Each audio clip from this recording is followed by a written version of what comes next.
Hi guys! Ito po si Master Ang.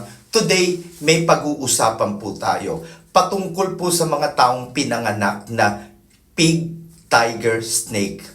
Yung pong mga tao na ang zodiac sign ay pig, tiger, snake.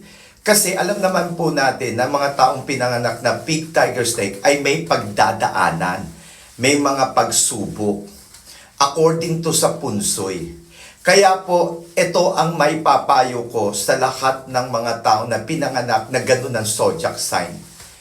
Iwasan nyo na magsuot ng mga itim na damit. Kasi po, dahil po kayo, itong taon na ito, ay may mga pagdadaan ng mga pagsubok, baka po kasi mag-attract po na mas maraming negative po sa inyo. Kahit anong damit, pwede nyong suotin. Pwede. Except black color. Kaya iwasan nyo po na magsuot ng mga itim na damit. Okay? Yung pantalon okay lang, yung sapatos okay lang, pero yung top, yung sa taas, eto nga, sa taas, huwag kayong magsusuot ng itim. Okay? At isa pa, para din ito sa lahat ng mga tao. Pag natutulog po kayo, huwag kayong nagsusuot ng itim na damit. Kahit ano pang zodiac sign ninyo. Kahit kayo ay rat, ox, tiger, rabbit, dragon, snake, horse, goat, monkey, rooster, dog, pig, kahit anong zodiac sign, bawal magsuot ng damit na itim pag natutulog. Malas. Okay? Hindi ko na kailangan ipaliwanag kung anong klaseng malas. Basta't malas. Tinuturo ko sa inyo ang tama. Okay? Tapos sa lahat ng mga tao, huwag kayong hihiga sa kama na may bedsheet o yung mga punda na kulay itim. Huwag. As much as possible, matulog kayo na ang gamit yung bedsheet o yung gamit yung punda sa unan, kahit anong kulay, huwag lang po itim. Kasi ang itim, nag-a-attract po yan ng negative. Maraming dahilan para, baka kasi mamaya, pag gising mo ng umaga, imbis na yung araw mo, o kung ano man yung ginagawa mo, career, business, baka po kasi maapektuhan. Kaya para hindi po tayo minamalas, huwag tayong hihiga sa kama na ang gamit natin ay yung unan, yung punda, black, tapos yung bedsheet, black. Huwag, para hindi po tayo minamalas. At isa pa, kung hanggang maaari, huwag tayong papasok sa isang kwarto na yung kurtina natin o yung kwarto natin ay may kurtina na itim. Huwag. Kahit anong kulay po pwede. Basta't huwag lang po itim. Alam nyo, kasi po ang itim kasi pinaniniwalaan na pinakamalungkot na kulay. Pinakamalungkot na kulay. Minsan kadalasan ginagamit po yan sa patay. Kapag namatayan ka, ginagamit natin yan para sa pagluluksa. So maraming purpose ang itim. Yung iba, syempre ginagamit nyo yan kapag a-attend kayo ng mga party, okay lang, para mas mukha kayong payat. Pero sa totoo lang, sa punsoy, negative ang taong madalas gumamit ng itim. Kaya hanggang maaari, bawasan natin. Huwag tayong madalas nagsusuot ng mga damit na itim. Paminsan-minsan okay lang. Pero yung hihiga ka sa kama na may itim, na yung bedsheet itim, yung unan, yung punda itim, tapos yung kurtina itim, nako, kahit ano pang zodiac sign ninyo, malas po yan. Ako, ginagawa ko to, sinasabi ko sa inyo, para tulungan kayo. Na hindi kayo para hindi mag-attract ng negative. Bilang isang punsoy, gusto ko lang po lahat ng tao, hindi po tayo nagiging negative o hindi nag-a-attract ng negative yung mga ginagawa natin sa buhay. Gusto ko lang maging maswerte tayo. Kaya sa lahat ng mga tao, sundin nyo po ang lahat ng ipinayo ko. Wala naman po mawawala sa inyo kung susundin nyo po. At sa lahat ng mga tao na gusto ng libre Feng Shui consultation, libre Feng Shui hula gamit ang palad, libre Feng Shui Lucky Charm consultation, pwede po kayong pumunta sa akin. Wala po kayong babayaran. Tutulungan ko kayo para lahat ng kung anong meron negative o malas,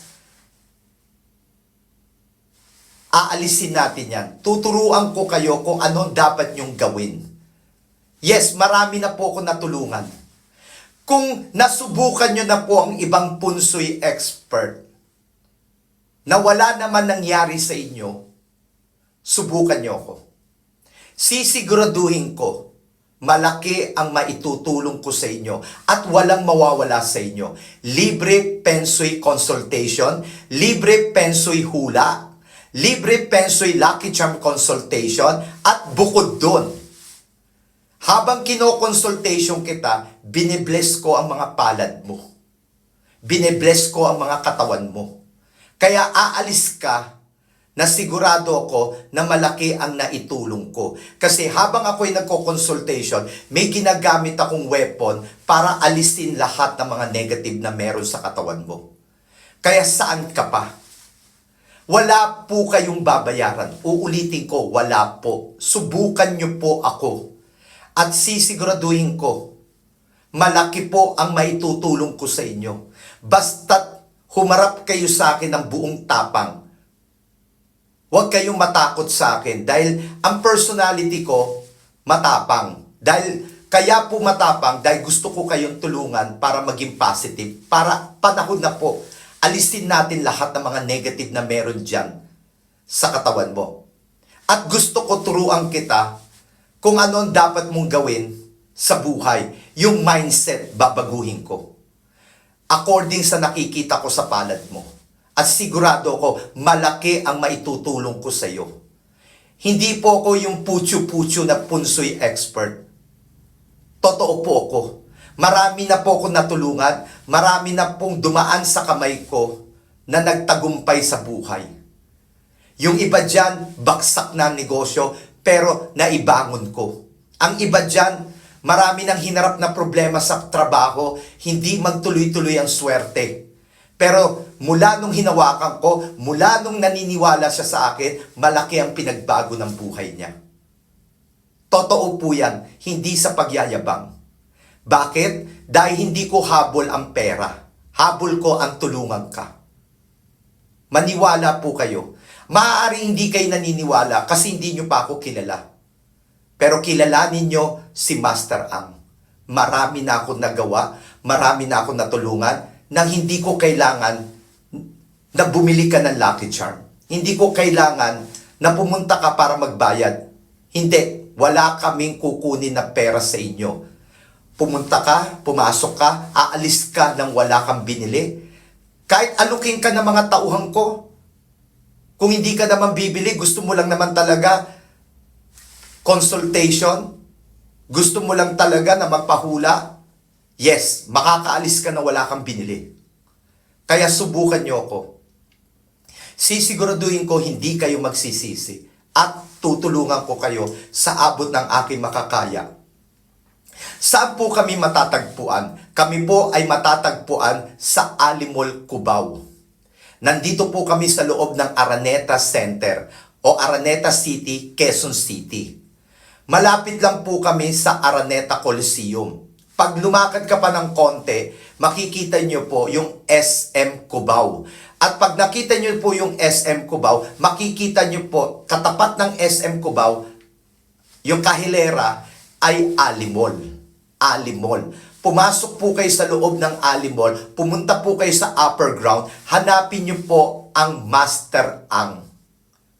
Ang pangalan ng store, Master Ang. Ganun lang po kadali. Uulitin ko, wala po kayong babayaran. Libre consultation. Kaya sa lahat ng mga tao, punta na po kayo. Every Friday, Saturday, Sunday, nandun po ko mas madalas. Friday, Saturday, Sunday.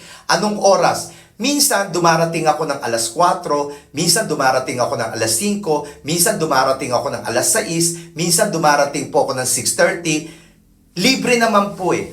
Hintayin nyo lang po ako. Hanggang hating gabi naman po kami. Wala po kayong babayaran. Tiyaga-tiyaga lang. Kasi, minsan kasi ako, nagbe-bless ako ng Lucky Charm, kaya napupuyat ako. Kaya madalas, hapon na ako dumarating o minsan paggabi na. Pero, ano naman ang mawawala sa inyo? Eh, libre naman. Tiyaga lang, maghintay lang kayo at tutulungan ko kayo. Marami na ako natulungan na pumunta ng ganong oras at hindi naman nasayang ang oras nila. Kaya subukan niyo po si Master Ang. Sisiguraduhin ko, kaya ko kayong tulungan. Kaya sa lahat ng mga nanood, maraming salamat at hanggang sa muli.